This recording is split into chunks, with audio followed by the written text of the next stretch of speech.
Dans cette capsule, on va parler de produits scalaires, de deux vecteurs, ainsi que de la notion de schéma de force et le concept de travail tel qu'il est défini en physique.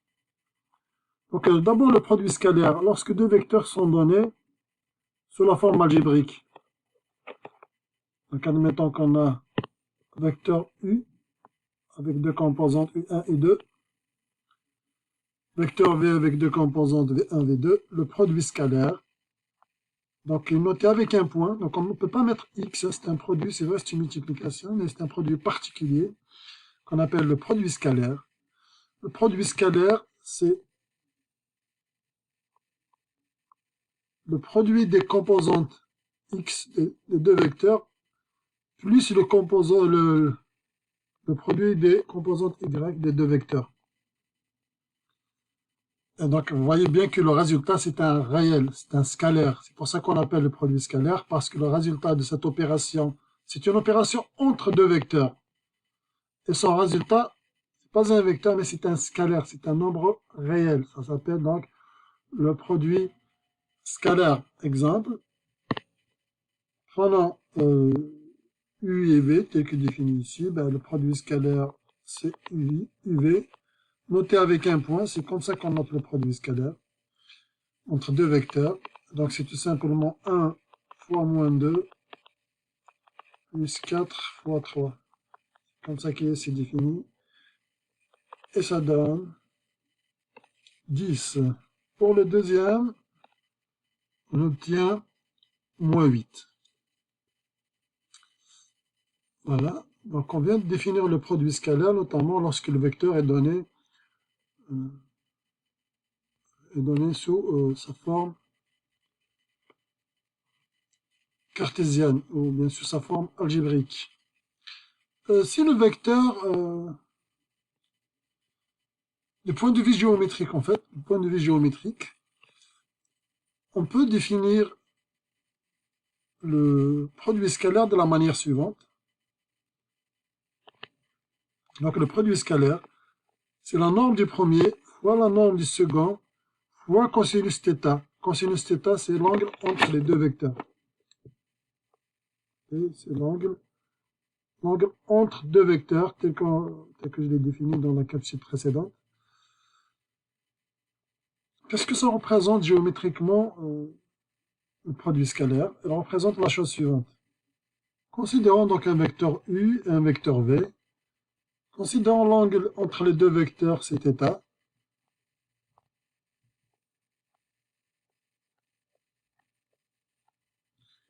La longueur du vecteur U, donc la longueur de ce segment, c'est la norme U. La longueur de V, c'est la norme V.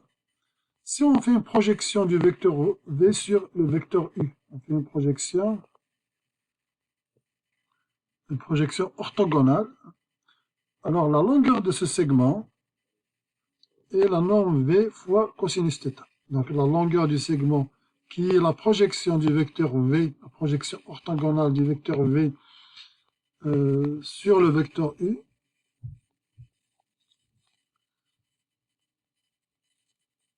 donc la longueur de cette projection, c'est la norme de V fois cosinus θ.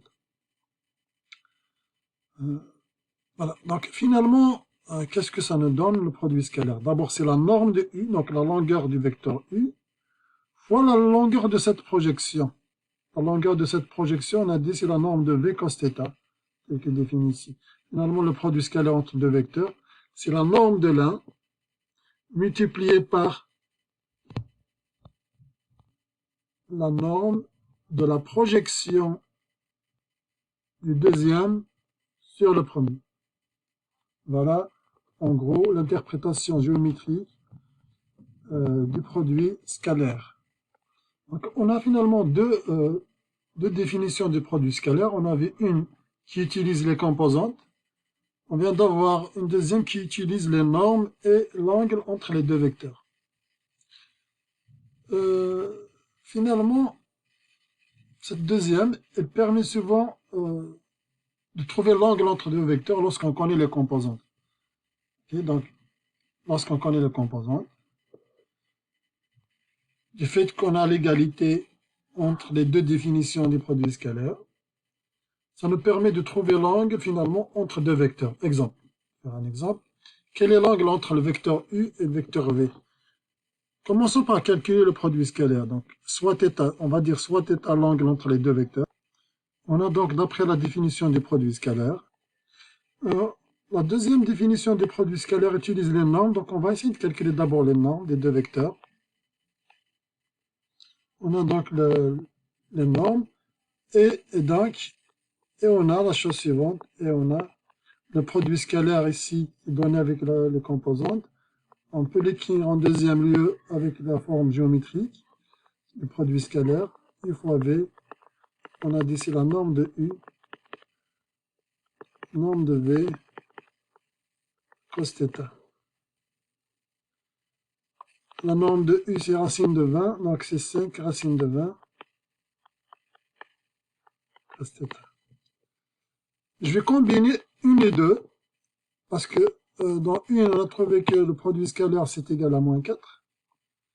Dans la deuxième, on a dit que le produit scalaire, c'est égal à ça. En combinant les deux, ça nous permettra de trouver l'angle θ. Donc, je vais écrire de 1 et 2.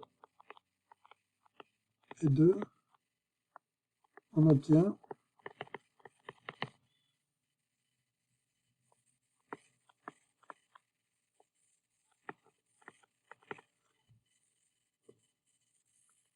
égal moins 4. Donc, ce qui donne, voilà, implique, donc c'est une équation trigonométrique, cos θ égale quelque chose. Il y a, normalement, il va y avoir deux solutions, mais on sait que pour cosinus, la deuxième solution va dépasser 180 degrés. L'angle entre deux vecteurs ne dépasse pas 180 degrés, puisqu'on prend toujours le plus petit angle. Si on a deux vecteurs, l'angle entre les deux, c'est ça, ce n'est pas ça. Donc on prend toujours l'angle qui est plus petit que 180 degrés. Ça veut dire que cette équation admet une seule solution, c'est θ égale arc cosinus moins 4 sur 5 racine de 20. Et là, j'ai pas besoin de parler de la deuxième solution, etc. On n'a pas besoin. On a directement la solution, c'est ça. La deuxième, ce n'est pas une solution, vu qu'elle dépasse 180 degrés. Et nous, on est en train de résoudre entre 0 et 180 degrés. Voilà, pour cosinus.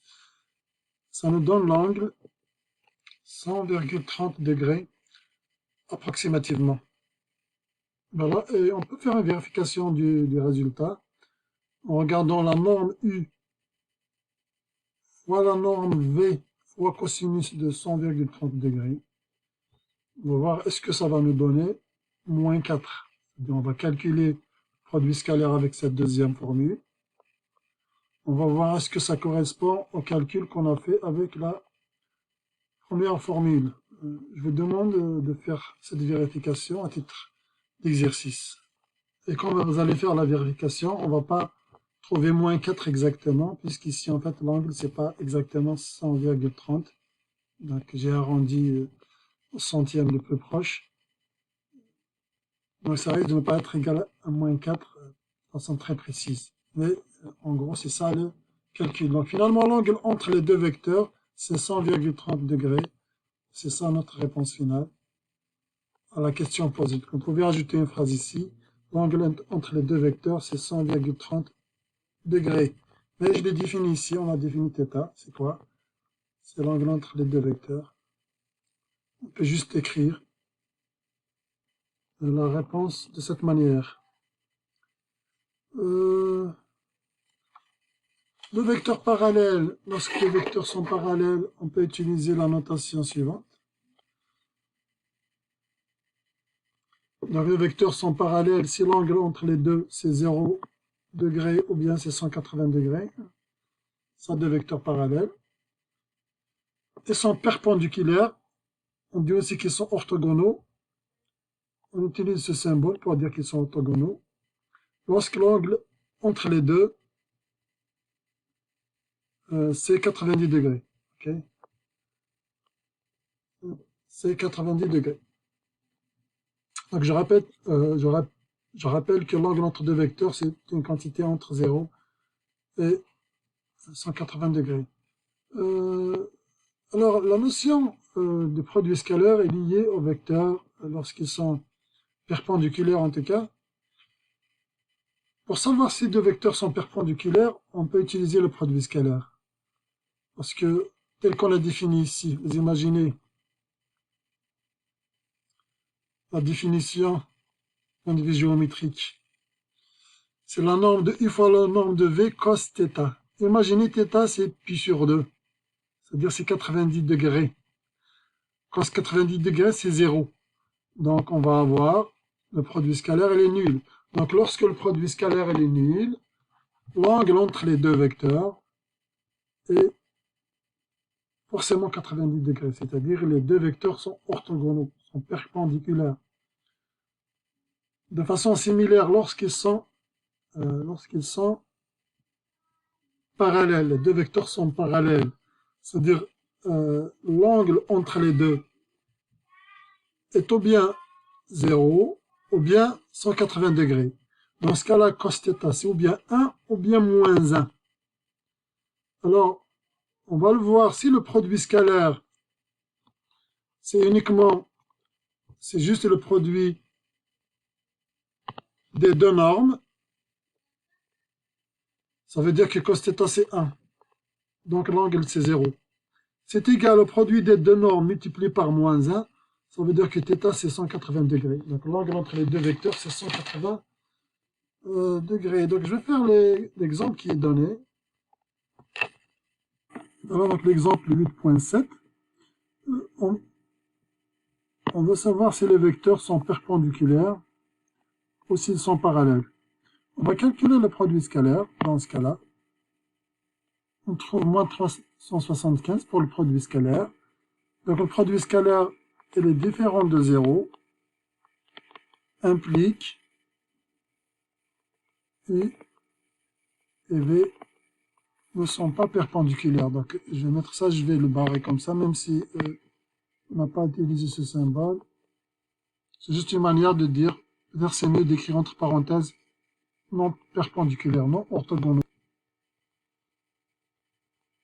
Voilà, donc la première réponse, c'est que on vient de voir que produit scalaire U et V est non nul, et sont orthogonaux. On va voir la deuxième situation. Est-ce que c'est égal au produit des deux normes, fois 1 ou moins 1 ou quelque chose comme ça. Donc on doit calculer d'abord les deux normes.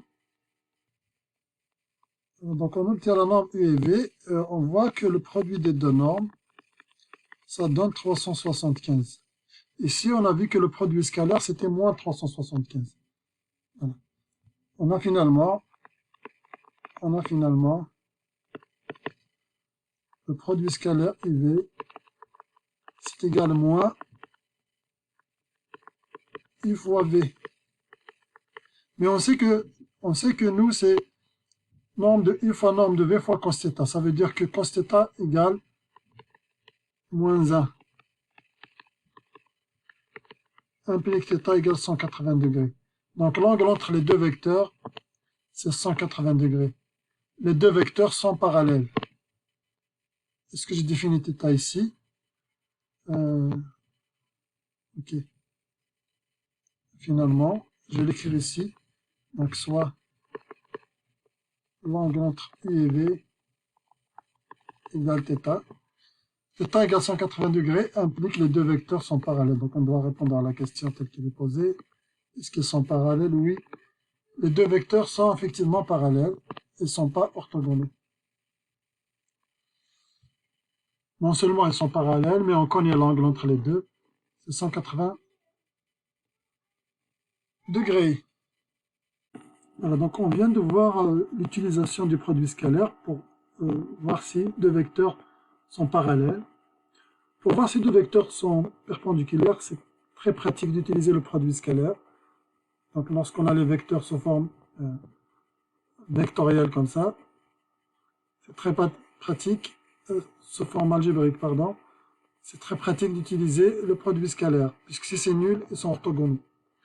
En revanche, pour voir s'ils sont parallèles, c'est peut-être pas l'idéal d'utiliser le produit scalaire. Je vais vous donner quelques exemples. En fait, deux vecteurs, ils sont parallèles.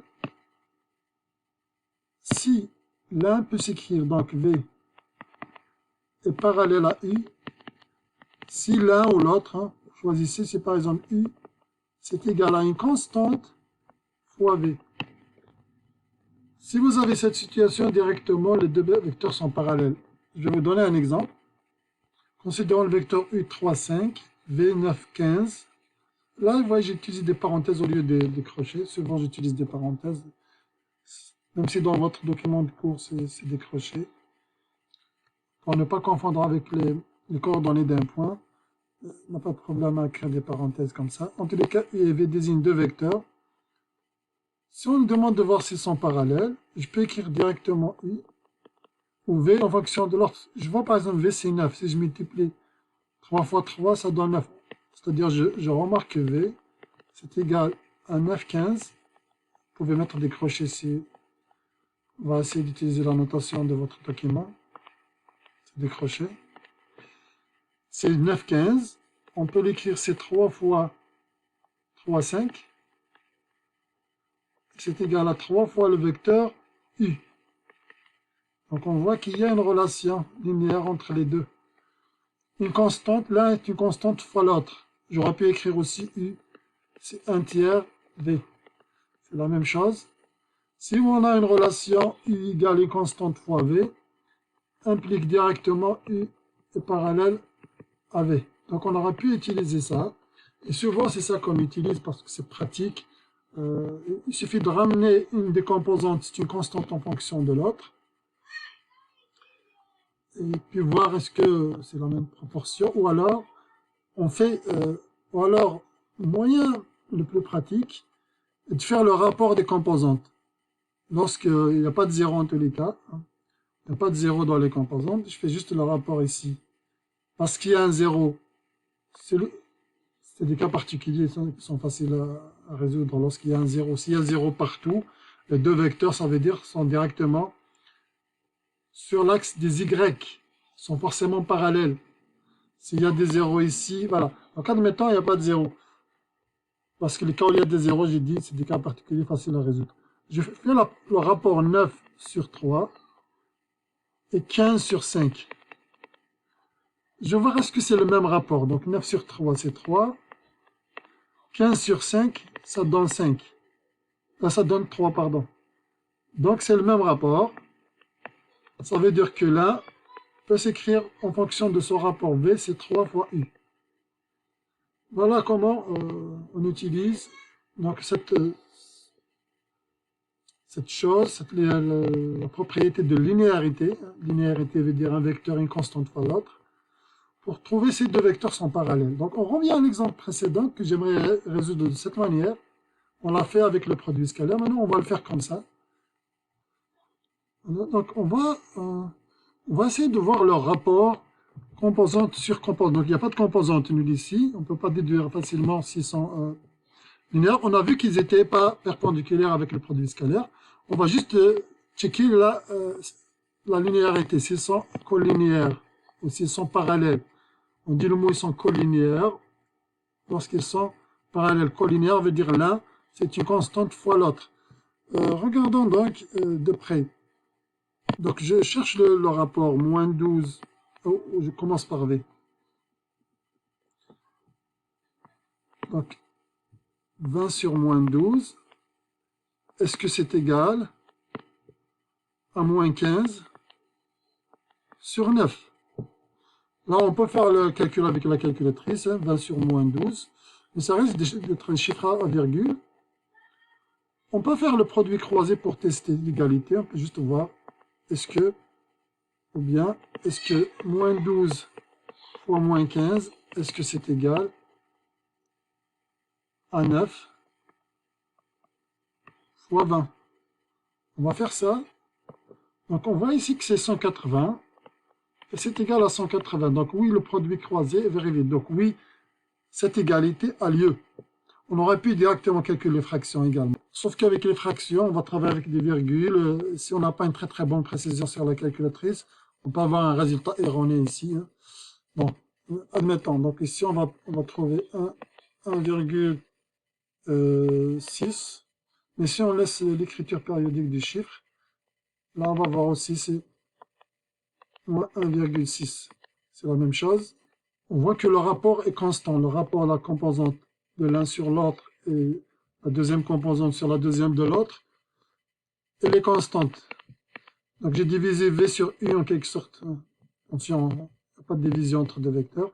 Juste j'ai divisé les composantes. On peut écrire donc, d'après ce rapport, on aura donc V égale à 20 moins 15 égale à moins 1,6 multiplié par moins 12, 9. C'est-à-dire égale à moins 1,6 fois le vecteur U. Égale une constante fois U. Donc ça c'est V. On vient de voir V égale une constante fois U. Les deux vecteurs sont collinéaires ou bien sont parallèles. Donc qui implique V est parallèle à U. Donc le produit scalaire n'est pas l'unique moyen pour voir si deux vecteurs sont parallèles.